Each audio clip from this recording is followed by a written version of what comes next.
What's up, guys? Welcome to the Jazz Journal. I'm the Jazz Shepherd, for those of you who don't know.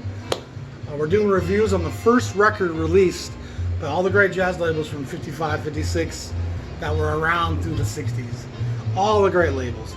And these labels will tell you the story of jazz and illuminate the jazz canon for us. There's stuff outside of these labels, but those labels have piecemeal canon stuff. These other main labels all have sometimes hundreds of labels that are in the jazz canon.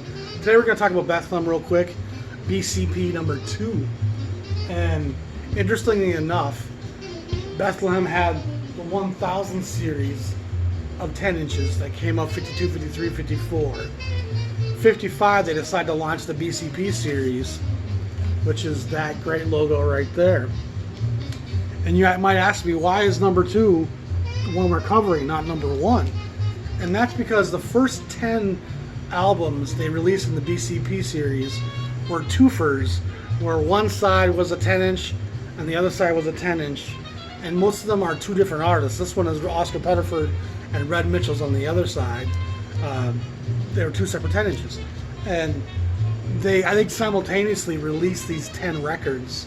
However, BCP number 1, which was supposed to be a Bobby Scott record and a Terry Pollard 10-inch, coupled together, from all the reading and research and looking at Google imaging that I've done, it was never issued.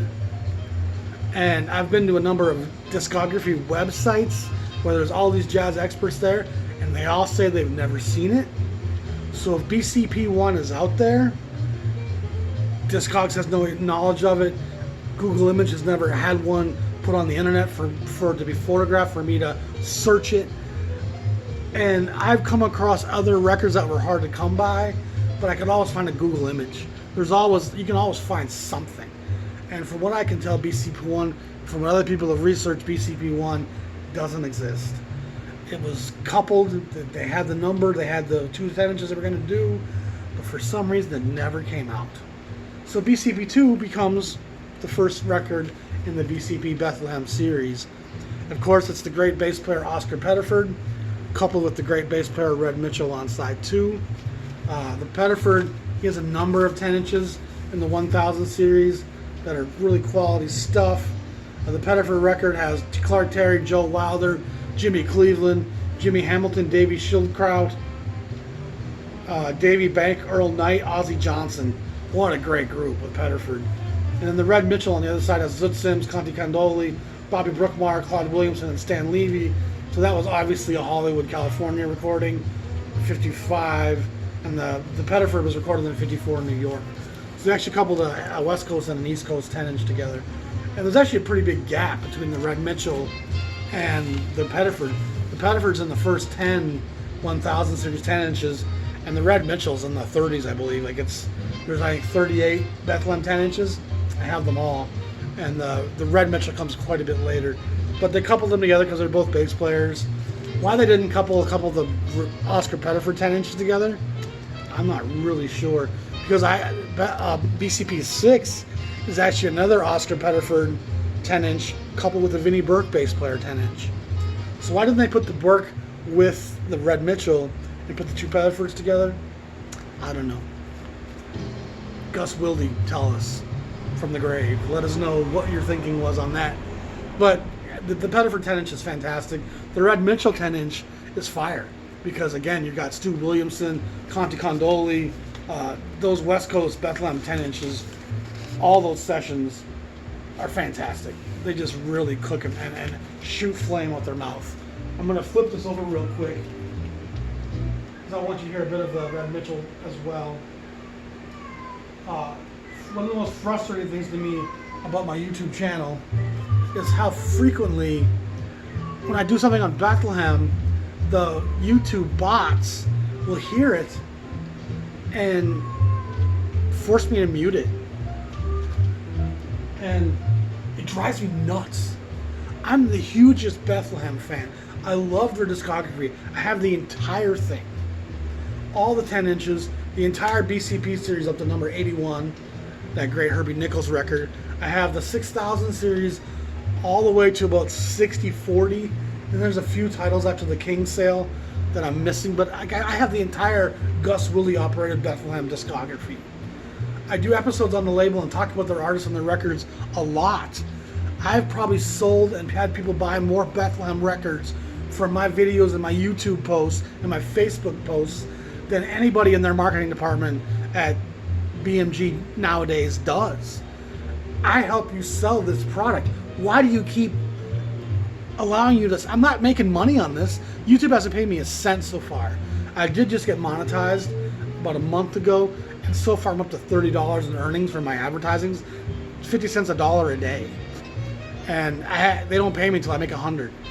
So I haven't made a cent yet. So why do you keep caring about me publicizing your music? I'm not trying to profit off it. I'm trying to turn people onto your music.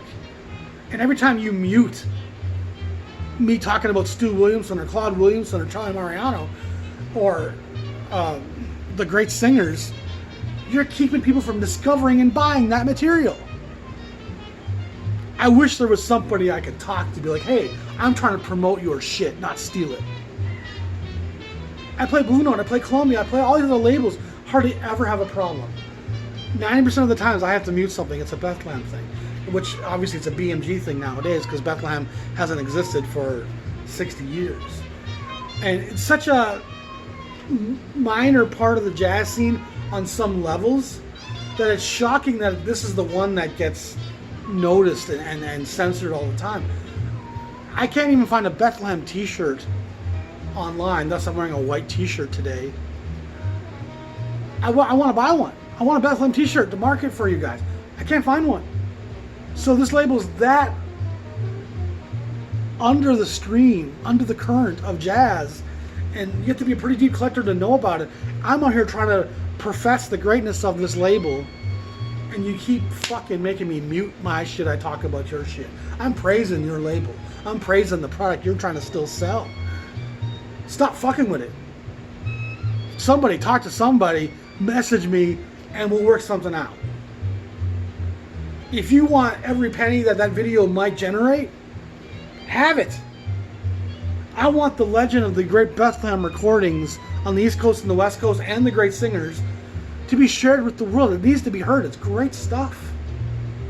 So shame on you, BMG, for being so money grubbing that you won't let me talk about your music. Think about it. If somebody knows something,